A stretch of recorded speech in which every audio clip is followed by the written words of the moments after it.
Nous sommes donc en 2016 et Richard Volanges reçoit un ordre de mission en 2016, écrit en rouge, parce qu'il est chef de poste à Djibouti, et dans cet ordre de mission, il a l'ordre de capturer Peter Sherif. Alors, Peter Sherif, lui, il fait partie de la filière des buts de Chaumont à Paris, hein, donc à cette époque-là, à Djibouti, il était numéro 2 d'ACPA, c'est l'Al-Qaïda, la péninsule arabique, hein, au Yémen. Et donc, lui, Peter Sherif, pourquoi Peter Sherif, hein, parce que, bon, lui, par exemple, la justice l'accuse d'avoir endoctriné les frères Kouachi, les terroristes qui ont commis les meurtres sur les journalistes de Charlie Hebdo. Et il le soupçonne aussi, la justice le soupçonne aussi d'être l'organisateur de ces meurtres, cet attentat, quoi, dans les bureaux de Charlie Hebdo, quoi. Et en fait, on retrouve Peter Sherif en Irak, sur les théâtres d'opération contre les djihadistes américains, en Syrie. Là, en Syrie, il va se faire capturer, par exemple, il va être transféré en France. En France, il va être en prison pendant un petit moment donné, puis il va s'évader de la France, il va rejoindre l'Irak, enfin, d'autres théâtres d'opération. Et donc, en fait, par exemple, au Yémen, par exemple, dans le livre, on dit qu'il fait du trafic d'armes, de marchandises, voilà quoi. Il faisait venir par bateau des armes. Qu'est-ce qu'on peut encore dire? Par exemple, on soupçonne aussi d'avoir organisé l'enlèvement de 3 humanitaires de l'ONG Triangle au Yémen. Et il est sur la liste noire américaine, hein, donc en fait, cette liste noire est très intéressante, américaine. Pourquoi? Parce que l'auteur du livre, Richard Volanges, l'officier de la DGSE, il raconte dans le livre que les Américains ne peuvent pas le liquider, le droner, l'assassiner avec le drone, parce que c'est un Français, donc on ne touche pas. Et donc, en fait, la DGSE veut le capturer pour le faire parler, quoi. Et donc, les Américains ne peuvent pas le droner, quoi. Et on découvre aussi dans le livre, par exemple, que c'est aussi un ancien membre d'Al-Qaïda, hein, voilà, quoi. Enfin, c'est son pédigré, hein, c'est ce que je vois dans le livre, quoi. Alors, il faut savoir aussi que, donc, comme Richard Volanges, c'est la DGSE, il formait les policiers pour devenir des officiers du renseignement à Djibouti. Il a envoyé des officiers au Yémen. Et qu'est-ce qu'ils font au Yémen? En fait, ils veulent veulent localiser le Peter Sherif. Et donc, allez, comment expliquer que, par exemple, les officiers djiboutiens n'osaient pas poser des questions aux locaux du Yémen parce que là-bas, les gens sont très méfiants, c'est ce qu'on découvre dans le livre. Donc, si on pose une question sur un terroriste, automatiquement, tout le monde va prévenir le terroriste. C'est comme ça que ça marche. Et donc, voilà, quoi. Donc, c'est comme ça, quoi. Alors, il faut savoir aussi que, par exemple, Peter Sherif, dans le livre aussi, on voit qu'il était en contact avec sa belle-famille. Hein. Donc, en fait, la DGSE écoutait son téléphone. Et sa belle-famille, c'est-à-dire du côté de sa femme, lui a envoyé de l'argent, parce qu'il n'avait pas d'argent pour vivre. Alors sa femme, elle s'appelle Soulef Adjini, c'est une franco-algérienne, ils ont 2 enfants avec, quoi. Et donc en fait, ils ont localisé Peter Sherif avec l'aide de la CIA à Ladramaout, et ils le pistaient comment? Par exemple, quand il allait retirer de l'argent au distributeur avec sa carte de crédit. Voilà, par exemple comme ça, ou voilà, avec l'aide de sources humaines au Yémen qui disaient, voilà, il est là-bas, là, tout ça, on le voit. Quoi. Donc Ladramaout, c'est une région qui est désertique. Alors aussi, une des autres pistes que Richard Volanges décrit dans le livre, c'est qu'ils l'ont aussi localisé ils pensaient le localiser en fait, dans un dispensaire à Sayoun. Et en fait, pour cette mission, il a envoyé un officier djiboutien équipé d'une clé avec une caméra miniature. Bon, allez, cette caméra miniature, on la trouve sur Internet, hein, vous pouvez l'acheter pour 15 €, franchement. Bah, en fait, dans le livre, lui, il parle d'une clé sophistiquée qu'il faut s'entraîner pour l'utiliser. Bon, tout le monde connaît cette clé, hein. C'est une clé avec une carte micro SD. C'est pas vraiment une clé de voiture, quoi. Parce que franchement, quelqu'un qui connaît cette clé, qui voit cette clé, il va tout de suite capter que c'est une clé bidon, quoi. Enfin voilà. Et donc cet officier djiboutien, il rentre dans le dispensaire, il filme, mais il n'y a pas de trace de Peter Sherif dans le dispensaire. Donc ça va faire 1 an et demi, 2 ans que Richard Volanges, dans le livre, il traque Peter Sherif. Et bingo, il va être informé par la CIA, par l'officier de la CIA, Matt Byron, qui va le tenir informé, va lui dire voilà, il a utilisé WhatsApp et Messenger. Et grâce aux GAFAM, en fait les GAFAM c'est les grosses sociétés américaines des réseaux sociaux, ils sont obligés de donner les clés de déchiffrement aux services secrets américains. Ils vont pouvoir décrypter les communications et effectivement il est à Djibouti. Ça c'est la première alerte qu'il a eue. Donc Richard Volanges entreprend un petit boulot sur place à Djibouti. Il demande aux responsables djiboutiens d'avoir accès à toutes les fiches d'entrée du port de Bok, pardon. En fait, qu'est-ce qui se passe dans ce port? Toute personne étrangère qui prend le bateau, qui arrive au port de Bok, elle est prise en photo par les douaniers djiboutiens, plus avec ses papiers d'identité. Donc pendant plusieurs heures, il va fouiller ses documents. Il dit qu'il a mis 2 heures. Donc il trouve la fiche d'entrée du territoire à Djibouti de Peter Cherif et de sa femme et ses 2 enfants. Donc il remarque que c'est à l'air d'une famille tout à fait normale. Sa femme ne portait pas le voile, lui il était habillé avec un t-shirt. On aurait dit que c'était un yéménite, quoi, en fait. Voilà, rien d'interpellant vis-à-vis de cette photo. Donc il reconnaît la famille et automatiquement il informe la CIA de la présence de Peter Cherif. Alors, quelles sont les fautes que Soulef Adjimi a commises pour qu'elle puisse se faire localiser par la DGSE? En fait, Soulef Adjani, ce que raconte Richard Volanges dans le livre, elle a cliqué la page du mall à Bamadi, à Djibouti, quoi. C'est un mall, c'est un centre commercial. En fait, elle a liké la page du mall, quoi. Donc c'est comme ça qu'ils ont compris qu'elle est là, quoi, à Djibouti. Et donc, elle a aussi enregistré son numéro de téléphone djiboutien sur son compte, sur son Facebook. Et elle a échangé des messages SMS avec Peter Cherif, quoi. Et en fait, elle a commis une grosse erreur, quoi. C'est comme ça qu'ils ont pu la localiser. Alors, je vais vous lire qu'est-ce qu'il dit Richard Volanges, officier de la DGSE, parce que pour moi, c'est pas très clair cette histoire. Donc, je me suis plongé dans les listings des communications téléphoniques pour découvrir que l'épouse de Cherif avait enregistré son compte Facebook sur un numéro de téléphone djiboutien. Et bingo, ce fut une bénédiction, j'ai découvert un échange de SMS avec son mari. Donc ça c'est, comme vous savez, les réseaux sociaux sont surveillés par la police, par les services secrets. Et donc là, voilà, elle a commis une grosse bourde, quoi. C'est ce qu'il dit lui dans ces termes. Mais pour moi, cette histoire, elle reste vraiment bizarre, quoi, parce que moi, par exemple, bon, j'ai une dizaine de profils sur Facebook avec des photos nouvelles, anciennes, pour noyer le poisson. Et ils sont pas, c'est des numéros de téléphone avec des cartes prépayées à l'étranger. Et bon, quand je parle avec quelqu'un, j'utilise le petit cadenas sur Facebook. Et voilà, moi je noie le poisson parce que j'aime pas les surveiller, quoi. J'aime bien parler avec mes amis, mes copains, avec ma famille, tranquillos, quoi. J'ai pas envie qu'on écoute les communications, quoi. Et donc là, c'est difficile pour savoir qui je suis, où je suis, quoi. Rien n'est à mon nom, les emails, je prends des boîtes mail en Allemagne, j'envoie un billet de 5 €, 10 € pour 1 an, et voilà, quoi, je crée le compte, il est avec un VPN, ni vu ni connu, quoi. Je peux aller dans un cybercafé le faire, quoi. Donc vous voyez, c'est une erreur qu'elle a faite. Il y a des techniques qu'on peut utiliser pour pas se faire surveiller, quoi. Mais bon, voilà, elle a fait une erreur, c'est pas grave, quoi. Mais bon, voilà. Donc c'est comme ça qu'il va tomber Peter Cherif, quoi. Donc il découvre le logement de Peter Cherif, hein, puisqu'ils vont ils vont connaître son numéro de téléphone à partir de cet échange SMS avec sa femme. Donc il habite dans un logement populaire, il paye 250 € par mois. Et donc elle a trouvé un travail parce qu'il faut subvenir aux besoins de la famille. Donc elle devient enseignante dans un lycée privé, elle donne des cours de français.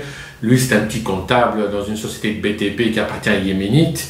Il a la confiance du patron. Et à cet effet, Richard Volanges il raconte dans le livre que quand ils ont fait la perquisition sur l'appartement, ils ont trouvé une clé du coffre-fort de la société, parce que c'est lui qui tenait l'argent dans le coffre, c'est lui qui organisait le coffre, s'occupe du management du coffre-fort. Et ils ont aussi découvert une arme de 9 mm qu'il avait offert à son contact à Djibouti. En fait, il faut savoir que quand un Yéménite, parce qu'en fait il y a une grande communauté de Yéménites qui vit à Djibouti, quand un Yéménite il débarque dans la ville, cette communauté va essayer d'aider à l'insertion économique et sociale du Yéménite. C'est que dans leur culture de s'aider les uns les autres, et donc il est pris en charge directement à la descente du bateau. Et il a offert un pistolet 9 mm nacré blanc, c'est ce qu'il raconte Richard Volanges, quoi.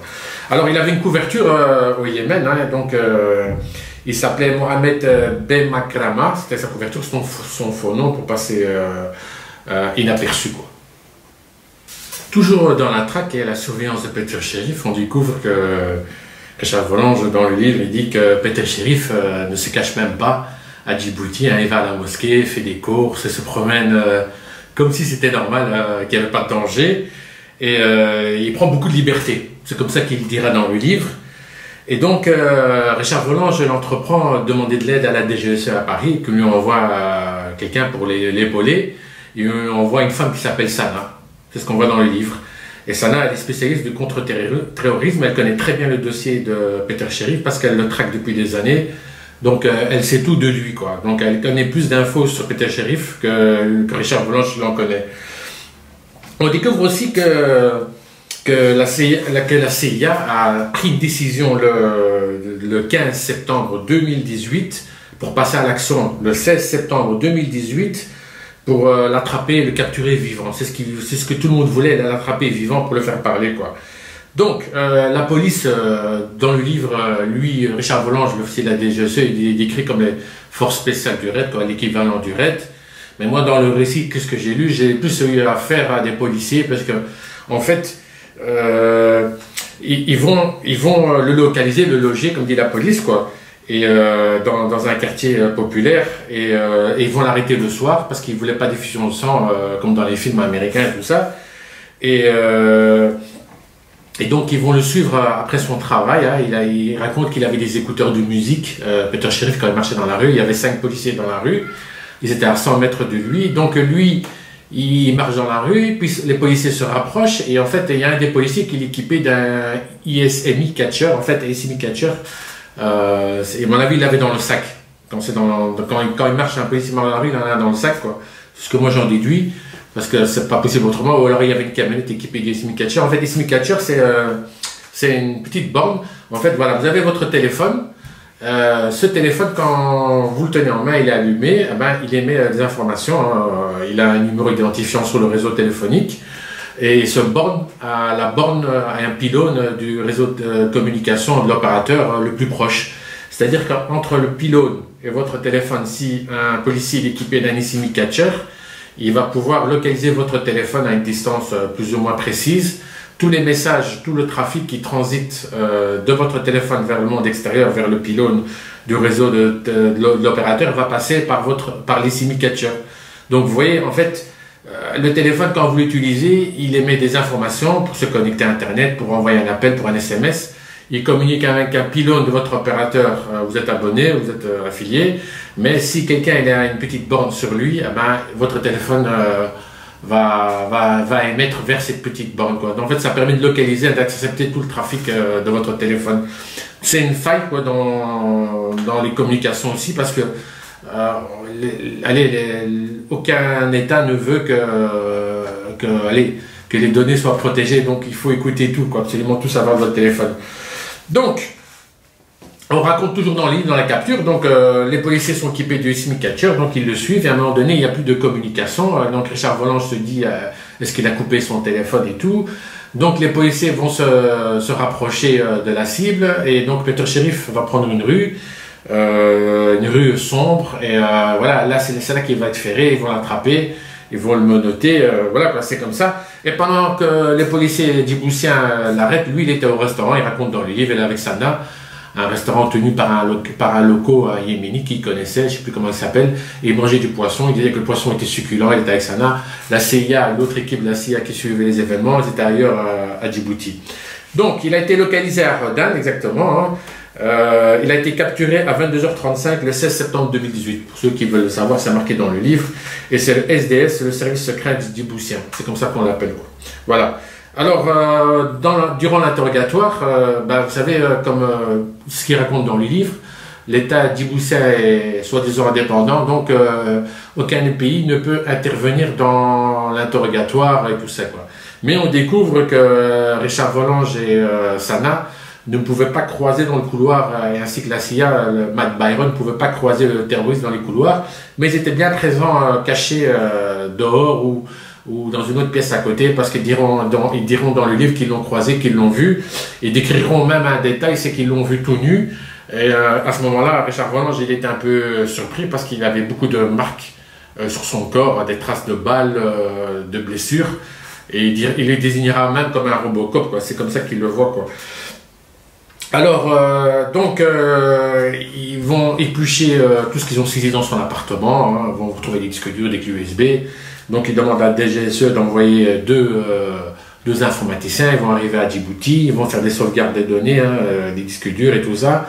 Et pour prouver la transparence de l'opération, les informaticiens et Richard Volanges vont donner les disques durs qu'ils ont sauvegardés, ils vont les échanger avec ceux de la CIA. Parce que ceux de la CIA, ils ont pu accéder aux données de Peter Sherif, donc ils vont échanger les données, comme ça il n'y a pas de trafic de données, et voilà, les uns et les autres ont les mêmes types d'informations, le même volume d'informations. Voilà, c'est ce qu'on voit, quoi. Et donc il va aussi, je me rappelle dans les livres, il a demandé à briefer la policière djiboutienne qui va interroger Peter Sherif. Il va la briefer pour qu'elle pose des questions précises, parce qu'il avait des questions à donner, quoi. Et donc voilà, c'est ce qu'on voit, quoi. Alors Soulef, la femme de Peter Sherif, elle ne sait rien dans son interrogatoire. Elle dira que je ne connais pas les hommes qui fréquentaient mon mari, je ne sais pas qu'est-ce qu'il fait exactement. Voilà, quoi. Donc de ce côté-là, elles ne vont rien pouvoir en tirer. Qu'est-ce qu'on voit aussi? Elle déclare aussi que dans l'interrogatoire, il découvre aussi que la femme, elle a déclaré que Djibouti, c'était un point de chute temporaire, en fait, que la destination finale, c'était l'Algérie. Alors pour l'Algérie, via les écoutes téléphoniques, c'est ce qu'on voit dans le livre, elle va déclarer par exemple qu'elle n'avait pas de passeport algérien, pas de papier d'identité algérien pour aller en Algérie. Donc sa famille de la femme soulève sa famille. Donc ils ont contacté le consulat de Marseille pour obtenir les papiers, mais ils n'ont pas donné les papiers au consulat de Marseille, consulat algérien de Marseille, pardon. Donc elle s'est rabattue sur l'Éthiopie, hein, et donc elle a contacté au téléphone toujours le consulat ou l'ambassade d'Éthiopie. Donc là, ils ne vont pas répondre. Et à cet effet-là, dans le livre, on découvre toujours que Richard Volanges a interrogé les services secrets algériens pour demander plus d'informations, plus de précisions, et les services secrets n'ont pas répondu. Alors, ne pas répondre pour les services secrets, ça veut dire que soit ils n'ont pas donné une suite, ou soit ils ne savent pas qu'est-ce qui se passe exactement avec cette femme. Est-ce qu'il y a eu des échanges écrits entre le consulat, l'ambassade algérienne en Éthiopie? Donc, ils ne savent pas, quoi. Donc, durant l'interrogatoire de Peter Sherif, donc lui, durant l'interrogatoire, on découvre qu'il minimise tout. Il connaît à peine les frères Kouachi, l'Irak, il faisait rien du tout spécial, la Syrie non plus. Au Yémen, c'était la même chose. Donc les ONG, il n'est pas au courant, donc ils n'ont rien pu en tirer, quoi, à Djibouti. Alors il y a un problème qui se pose avec Peter Sherif, ce qu'on découvre aussi, qui est très intéressant. Est-ce qu'on va l'expulser ou est-ce qu'on va l'extrader? Alors la première solution, c'était de l'extrader. Alors pour l'officier Richard Volanges, ça cause un problème. L'extrader, ça veut dire qu'il faut judiciariser et mettre sous scellé le dossier. Ça prend beaucoup de temps, il y a une procédure à suivre. Et donc il téléphone, Richard Volanges téléphone à la DGSE à Paris, il y a un jeune commissaire qui lui dit non, il faut l'expulser, expulsez-le. Et nous, on va continuer un interrogatoire ici à Paris, donc avec l'ambassadeur de France. C'est ce qui est convenu, quoi. L'expulsion, voilà, quoi. L'expulsion, c'est qui va permettre d'être interrogé par la DGSI.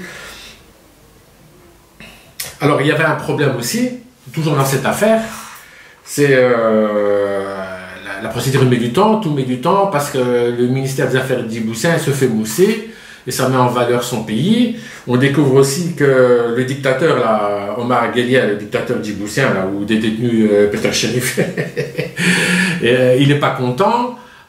Il freine, il ne veut pas d'expulsion. Pourquoi? Parce qu'en fait, les médias, ils sont sur l'affaire. Donc, en fait, qu'est-ce qui se passe avec les médias? Pour les médias locaux, c'est pas Djibouti qui est mis en avant, c'est la France et la CIA, parce que c'est eux qui ont fait tout le boulot, qui ont mâché tout le boulot. C'est vrai. Et donc, ça met furax le dictateur local. Et voilà, quoi. Donc, ils essayent de tourner ça. En fait, ils veulent qu'on dise dans les médias que c'est Djibouti qui a fait le boulot. Donc, ils se battent les uns les autres pour se tirer la couverture médiatique de l'affaire, quoi. Voilà, ça m'a fait rigoler cette histoire, quoi. Dans le livre aussi, on voit que il a un budget, hein, cette année-là, en 2018, c'est 230 000 euros, qui est prélevé sur les fonds spéciaux. Et donc, dans cette affaire, il va falloir expulser, rapatrier Peter Sherif, le terroriste, en France. Et on découvre qu'il y a un seul vol hebdomadaire entre Djibouti et Paris. Et donc, qu'est-ce qui se passe? En fait, ils s'organisent, hein, la DGSE et la DGSI. Donc la DGSI va contacter à Paris le commandant de bord qui va ce jour-là faire le chemin de retour entre Djibouti et Paris. Et donc, en fait, il lui demande de ne pas faire d'esclandre, pas faire de bordel, parce qu'il lui explique en fait qu'il y a un terroriste qui va être dans l'avion et que voilà, il faut qu'il soit rapatrié. Donc voilà, ils veulent s'assurer que le commandant de bord de l'avion, parce qu'en fait le commandant de bord il est le seul maître dans l'avion, et on apprend aussi dans le livre que s'il y a un terroriste dans l'avion qui crie n'importe quoi, qui fait un bordel, qui fait un esclandre, qui crie des mots, n'importe quel mot que ce soit, eh ben, le pilote c'est lui qui va piloter, le commandant de bord c'est lui le chef, et donc il peut demander l'expulsion des terroristes avec les policiers. Donc ils ont peur, quoi, la DGSI, donc ils s'arrangent pour que le commandant de bord soit coopératif. Et on découvre aussi que, comme c'est un vol retour, quand Richard Volange, l'officier de la DGSE qui s'occupe de l'affaire, lui, il a demandé une rallonge à la DGSE pour acheter les billets d'avion parce qu'ils s'en coûtent 3 000 euros pièce, quoi. En comptant 3 billets minimum, il y avait les 2 officiers djiboutiens qui escortaient le terroriste. Donc ça fait 9 000 euros, c'est ce qui est le minimum. Et donc il y a aussi un problème, c'est que ils ont drogué le terroriste Peter Sherif dans l'avion, hein, donc ils lui ont offert un café avec un sédatif. Et lui, il ne s'est pas douté avant d'embarquer dans l'avion, 30 minutes avant, donc il était drogué. Alors comme il le décrit comme ça, qu'il a une masse musculaire de 1,80 m de hauteur, ça n'a pas suffi. Mais malgré tout, il n'a pas fait d'esclandre dans l'avion, donc ça va, quoi. Alors on découvre aussi dans l'avion que par exemple, quand on voulait aller aux toilettes, l'avion, il éteignait toutes les lumières. Pour pas qu'on voit le terroriste se lever et aller à la toilette. C'est ce que j'ai vu dans le livre. Pour moi, c'est une histoire de fou. Alors, on voit aussi, donc, toujours dans les fonds spéciaux, qu'il a dû donner 1 500 euros aux 2 officiers à chacun pour une semaine à Paris pour payer l'hôtel et la bouffe. Pourquoi? Parce que, en fait, comme il y a un vol hebdomadaire, ils reprenaient le vol le samedi.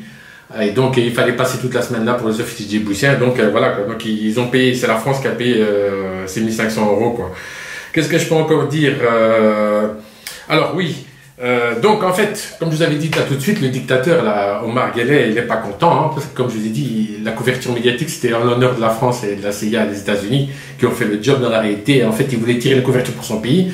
Donc lui, le dictateur avec ses services, ils ont organisé, en fait, le jour de départ du terroriste Peter Sherif de Djibouti, ils ont invité la presse en cachette, et donc ils ont pu faire des photos sur le tarmac avec les officiers djiboutiens qui montent dans l'avion avec le terroriste. Donc tout a été immortalisé en photo, en vidéo, hein, sur le tarmac, parce qu'il voulait donner un peu de prestige à son pays, quoi. C'est ce que je vois, quoi, en fait, dans cette histoire. Et donc,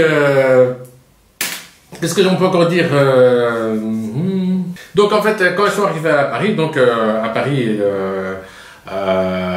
il a été pris en charge par les policiers parisiens. Enfin, ils sont venus dans l'avion avant qu'ils descendent sur le tarmac, quoi. Ils l'ont pris avant que les touristes descendent.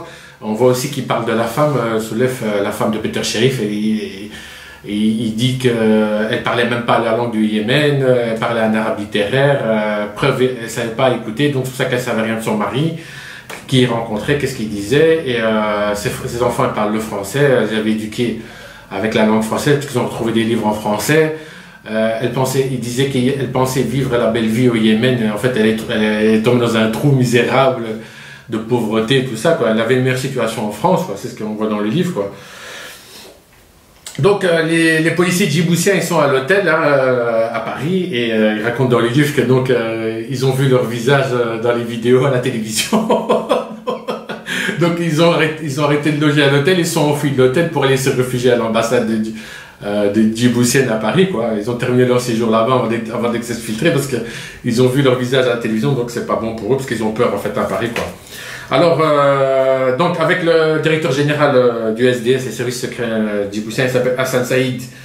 Ils ont invité Richard Volange dans les bureaux, donc ils lui ont demandé de décorer les 2 officiers de police qui sont montés à bord avec les terroristes pour l'escorter jusqu'à Paris dans l'avion. Donc il les a mis dans une décoration, quoi. Et le dictateur, il a offert 1000 € à chacun des policiers. On voit aussi qu'il a été on découvre dans le livre aussi que, par exemple, on découvre aussi dans le livre, par exemple, que c'est un Français converti, Peter Sherif, et que son papa c'est un Mauricien et catholique. Donc voilà, tout ce qu'on voit dans le livre, je sais pas pourquoi il a dit ça, la religion, quoi. Donc on découvre aussi dans le livre que, par exemple, qu'il a été invité par Mike Byron, l'autre officier de la CIA à Djibouti, qui les a invités dans les bureaux, et puis que Mike Byron a déclaré que pour les États-Unis, la CIA, ce dossier est clos. Alors là, ils sont tous partis, c'est du théâtre quoi qu'ils faisaient, quoi, c'est ce qu'on voit dans le livre. Et on découvre aussi, pour terminer dans cette histoire, que la base militaire française à Djibouti, c'est le plus grand dispositif militaire, et que chaque fois quand le président de la République va dans la zone en Afrique, dans un pays limitrophe, il s'arrête toujours à Djibouti pour aller dire bonjour au dictateur local et aux militaires français, quoi. Donc voilà, j'espère que vous avez aimé ce chapitre, hein, un titre informatif. Pour moi c'est fini, je fais juste une dernière vidéo pour parler du livre, hein, qui est très bon, qui est bien écrit, avec quelques fake news aussi, je vous décrirai ça plus tard.